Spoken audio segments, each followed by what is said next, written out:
Hello guys, আসসালামু আলাইকুম।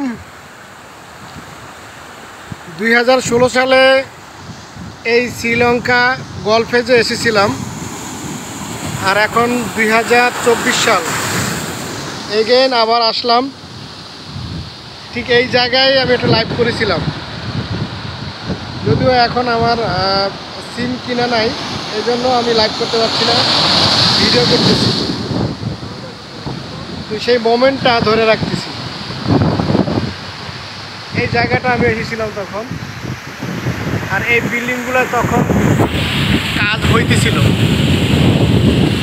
এই বিল্ডিংগুলো তখন মাত্র সম্ভবত কাজ স্টার্ট করছে এই বিল্ডিংগুলো।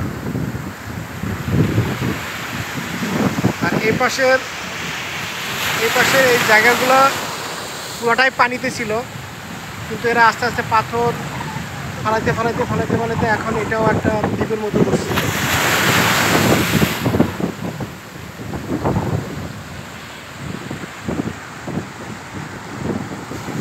দেখেন কি সেই বাড়ি, সেই আসলে মোবাইলে ধারণ করলে বোঝানো যায় না যে আসলে বাস্তব চিত্রটা কেমন। বাস্তবের চোখে না দেখলে বুঝতে পারবেন না।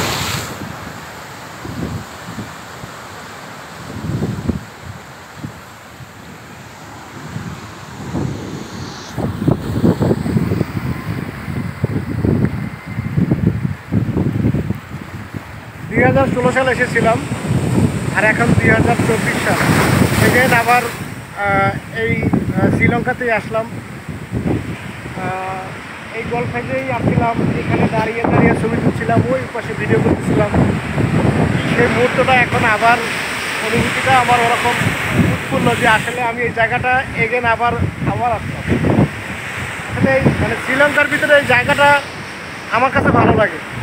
কার কাছে কেমন লাগে জানি না, তবে আমার কাছে এই সমুদ্রটাই অনেক ভালো লাগে।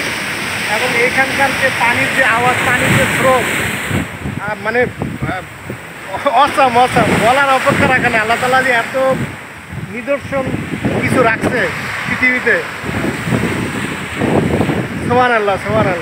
যাই হোক, আমি আপনাদের একটু দেখানোর চেষ্টা করছিলাম। দেখতেছেন তো পানির কি বাতাস। এখানে প্রায় আপনার হচ্ছে প্রায় 20 ফিট নিচে পানি উপরে উঠে যাচ্ছে বাড়ি দিয়ে।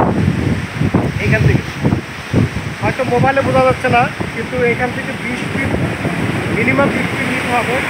কিন্তু এখান থেকে পানি দিয়ে আপনার অনেক সময় গা ভিজে যায়।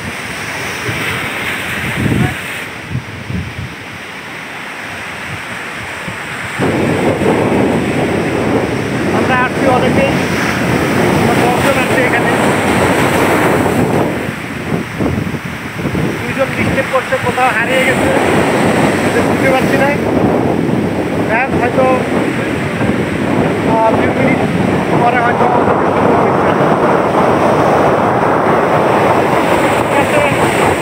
তারপরে আপনাদেরকে আর একটু দেওয়ার মাটনগুলো দেখাই।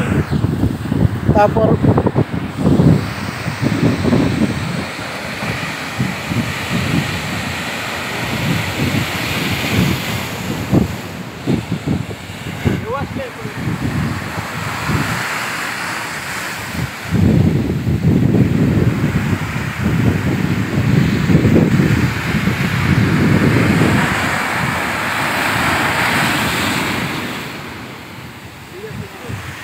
তবে এইখানে আসছিলাম প্রথম আমার এক ফ্রেন্ডের সাথে, তার নাম মাসুম।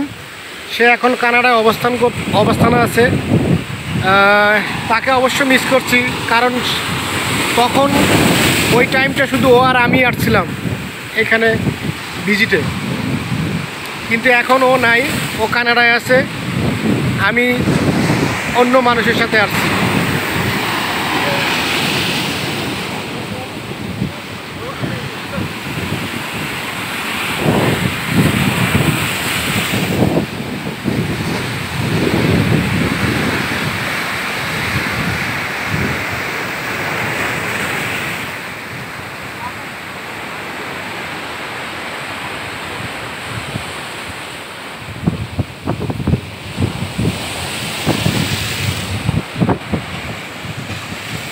থ্যাংক ইউ, ভালো থাকবেন, বাই বাই, আল্লাহ হাফেজ, আসসালামু আলাইকুম।